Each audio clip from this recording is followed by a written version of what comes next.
किया और अब 5 साल में भाजपा ने उपेक्षा किया क्योंकि यहाँ से जनप्रतिनिधि बन के नहीं आ पाए। हाँ, तो वही तो है, वही तो बात है कि जब उनकी सरकार थी उन्होंने काम किया, और इस बात से मैं भी नहीं नकार रहा हूँ कि जब यहाँ से नेताजी जीते थे तो उन्होंने आजमगढ़ के लिए बहुत काम किया।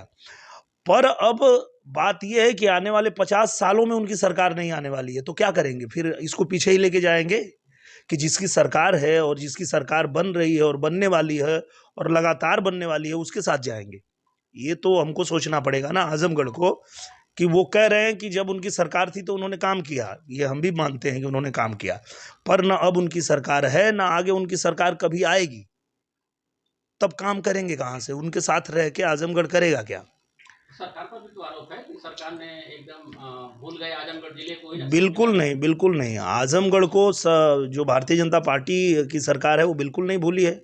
आप देख लिए हमारे आजमगढ़ को माननीय मुख्यमंत्री जी ने विश्वविद्यालय दे दिया। अभी आपने देखा पूर्वांचल एक्सप्रेसवे का उद्घाटन हो ही गया। और यहाँ पे जो हम लोग भले चुनाव हारे यहाँ पे, लेकिन आजमगढ़ की जो मूलभूत समस्याएं हैं वो सरकार तक तो हम लगातार पहुंचा रहे हैं। चाहे वो पुरानी जेल की ज़मीन पे एक अच्छा पार्क, मॉल, पार्किंग, ये सारी चीज़ें बनाने के लिए हमने मुख्यमंत्री जी को आवेदन किया। उसके अलावा जो आजमगढ़ का मास्टर प्लान है उसके लिए हम लोगों ने मुख्यमंत्री जी को आवेदन किया है। जो जो यहाँ की समस्याएं, वो समस्याएं तो हम लोग हल करवाने में लगे हुए हैं। ऐसा नहीं है कि सरकार जो है वो आजमगढ़ को छोड़ दी है, कि भारतीय जनता पार्टी यहाँ नहीं जीती है तो यहाँ के लिए काम ही नहीं करेगी, ऐसा तो नहीं है। काम तो हो रहा है, पर उस तेजी से नहीं हो रहा है जिस तेजी से होना चाहिए। और उस तेजी से तब होगा जिसको आप प्रतिनिधि चुनते हैं, वो प्रतिनिधि आपके लिए काम करेगा ना।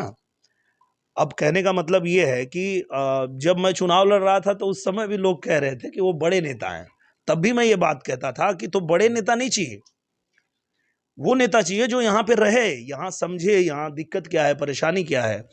बड़ा नेता है तो भाई बड़ा नेता को समय कहाँ है? बड़ा नेता तो पूरे प्रदेश में अपना देखेंगे, देश में देखेंगे, उनको सिर्फ आजमगढ़ पे फोकस करने के लिए समय कहाँ मिलेगा? तो मैं यही बात कहता था कि बड़े नेता की जरूरत नहीं है, ऐसे नेता की जरूरत है जो यहाँ रह सके, यहाँ के लोगों से मिल सके, जमीन पे देख सके कि क्या चीजें हैं, किन चीजों की आवश्यकता है, और उसकी मांग उठा सके, उसके लिए काम कर सके। तो मुझे लगता है कि अब जो है आजमगढ़ को ये समय मिला है और भारतीय जनता पार्टी को ही जिताना चाहिए, क्योंकि मुझे लगता है 2 साल का कार्यकाल बचा है। अगर 3 साल उन्होंने अखिलेश यादव जी को जिताया था और उन्होंने जो किया उससे अगर बेहतर 2 साल में भारतीय जनता पार्टी ना करे तो फिर बदल दीजिएगा। जैसे अखिलेश जी तो नहीं